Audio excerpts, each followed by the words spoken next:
I shall narrate to you the reason for the sufferings of the king Lavana. Lavana was a descendant of Harishchandra. Lavana thought, my grandfather performed a great religious rite and became a great man. I should also perform the same rite.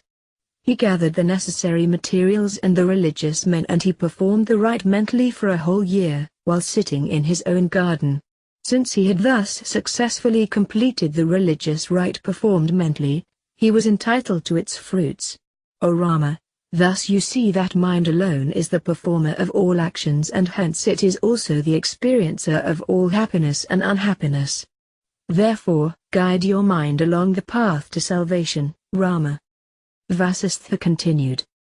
I myself was a witness to the scene in King Lavana's court, and when they wished to know who the jugular was after he had abruptly disappeared from the court, I saw his identity through my subtle vision and found that he was a messenger of the gods. It is the tradition that Indra would send all sorts of afflictions to test the strength of anyone who engaged himself in that particular religious rite which Lavana was performing mentally. The hallucinations he had were the result. The rite was performed by the mind and the hallucinations were experienced by the mind.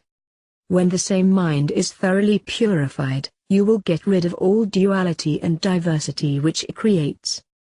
Rama, I have already narrated to you the process of cyclical creation, after the previous cosmic dissolution, and of how one comes to entertain the false notions of I and mine. Equipped with wisdom, he who gradually ascends the 7 steps to perfection in yoga attains liberation from these. Rama asked, Holy Sir, what are the 7 steps you have referred to? Vasistha replied, O Rama, there are 7 descending steps of ignorance, and there are 7 ascending steps of wisdom. I shall now describe them to you. To remain established in self-knowledge is liberation. When this is disturbed, there arises egotism and bondage. The state of self-knowledge is that in which there is no mental agitation, neither distraction nor dullness of mind, neither egotism nor perception of diversity. The delusion that veils this self-knowledge is 7-fold: seed state of wakefulness, wakefulness, great wakefulness, wakeful dream, dream, dream wakefulness and sleep.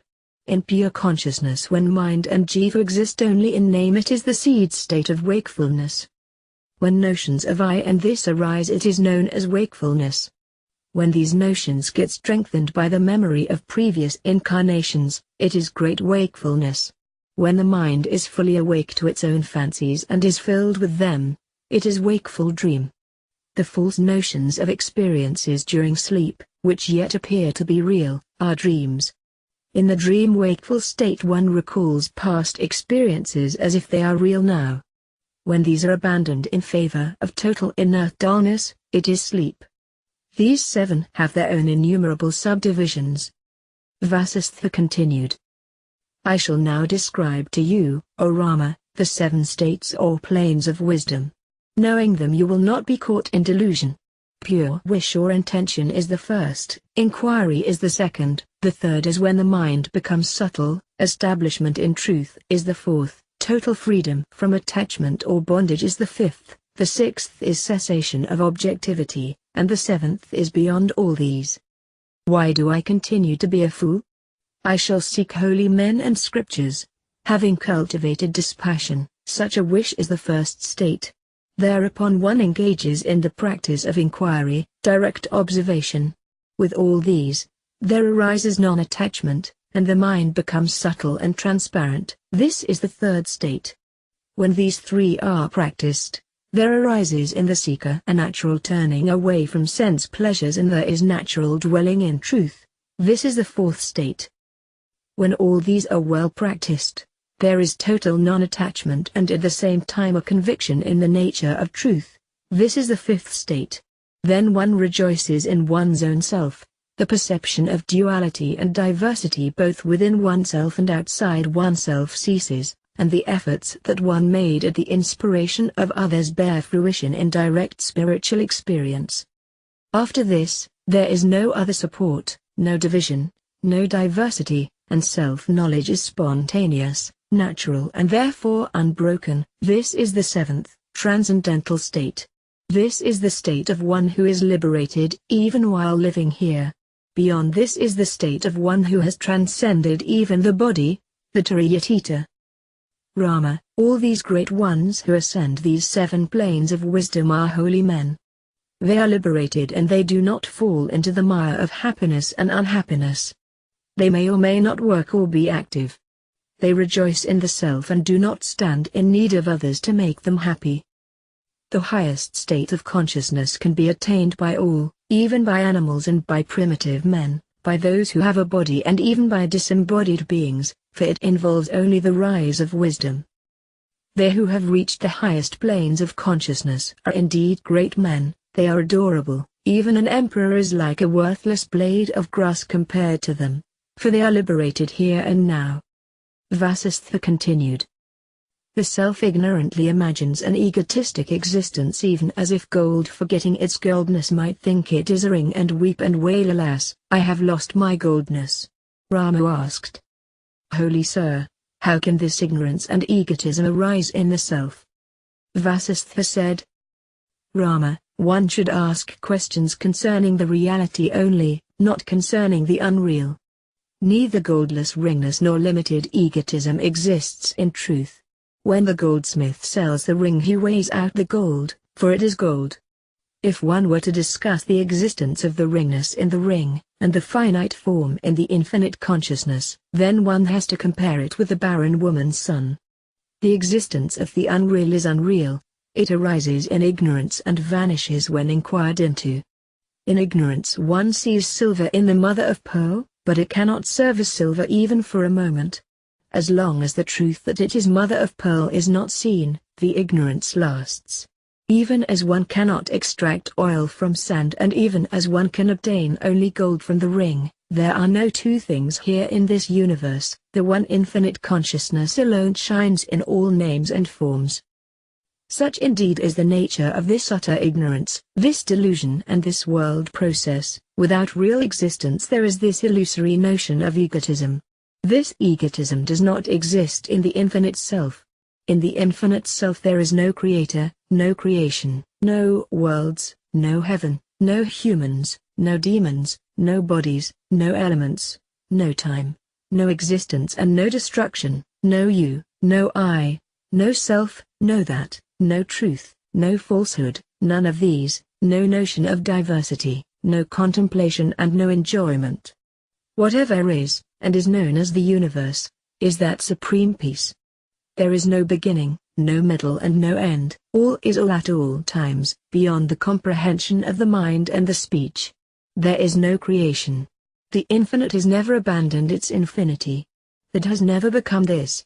It is like the ocean, but without ocean's movement.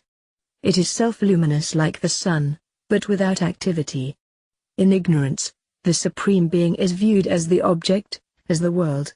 Even as space exists in space, one with space, even so what appears to be the creation is Brahman existing in Brahman, as Brahman. The notions of far and near, of diversity, of here and there are as valid as the distance between two objects in a mirror in which a whole city is reflected. Vasistha continued. The day after his hallucinatory experience, King Lavana thought, I should actually go to those places that I saw in the vision, perhaps they exist in reality. Immediately, he set out with his retinue and proceeded in a southerly direction. Soon, he came across the very scenes of his vision and the type of people whom he had seen then. He met the very people whom he knew during his existence as a tribesman. He even saw his own destitute children. He saw there an old woman who was weeping and screaming in agony, "Oh my beloved husband, where have you gone, leaving us all here? I have lost my beautiful daughter who had an extraordinary stroke of luck to obtain a handsome king for her husband. Where have they all gone? Alas, I have lost all of them." The king approached her, consoled her and learnt from her that she was indeed the mother of his tribal wife. Out of compassion he gave them enough wealth to meet their needs and to help them out of the drought that had stricken the whole countryside, even as he had seen the day before. He dwelt among them for some time and then returned to his palace. The next morning, the king asked me to explain the mystery and was fully satisfied with my answer. O Rama. Thus the power of nescience is capable of creating a total confusion between the real and the unreal. Rama asked, O sage, this is indeed puzzling. How can that which was seen in a dream or a hallucination be also experienced in the reality of the waking state? Vasistha answered. But, O Rama, all this is ignorance. The notions of far and near, a moment and eternity, are all hallucinations. In ignorance the real appears to be unreal, and the unreal seems to be real. The individualized consciousness perceives what it thinks it perceives, on account of its conditioning. On account of ignorance, when the notion of egotism arises, at that very moment the delusion of a beginning, a middle and an end also arises. One who is thus deluded thinks that he is an animal and experiences this. All this happens on account of accidental coincidence, just as a crow flies towards a coconut palm and as it alights on the tree, a fruit falls down as if the crow dislodged it, though, in fact, the crow did not. Similarly, by pure coincidence and in ignorance, the unreal seems to be real. Vasistha continued. In his hypnotic state, the king Lavana obviously saw reflected in his own consciousness the marriage of a prince with the tribal woman, etc., and he experienced it as if it happened to him. A man forgets what he did earlier in his life even if at that time he had devoted a lot of time and energy to that action. Even so, he now thinks that he did not do what he actually did. Such discrepancies in memory are often seen. Even as one sometimes dreams of a past incident as if it were happening now, Lavana experienced in his vision some past incident connected with the tribesmen. It is possible that the people in the forests on the slopes of the Vindhyas experienced in their own minds the visions that appeared in the consciousness of Lavana. It is also possible that Lavana and the tribesmen saw in their own minds whatever was experienced by the other. These hallucinations become reality when experienced by many, even as a statement made by very many people is accepted as true. When these are incorporated in one's life, they acquire their own reality. After all, what is the truth concerning the things of this world, except how they are experienced in one's own consciousness? Nescience is not a real entity, even as oil in sand is not a real entity. Nescience and the self cannot have any relationship, for there can be relationship only between same or similar entities. This is obvious in everyone's experience. Thus, it is only because consciousness is infinite that everything in the universe becomes knowable. It is not as if the subject illumines the object which has no luminosity of its own, but since consciousness is all this, everything is self-luminous, without requiring a perceiving intelligence. It is by the action of consciousness becoming aware of itself that intelligence manifests itself, not when consciousness apprehends an inert object.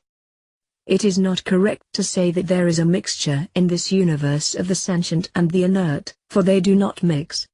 It is because all things are full of consciousness, and when this consciousness comprehends itself there is knowledge.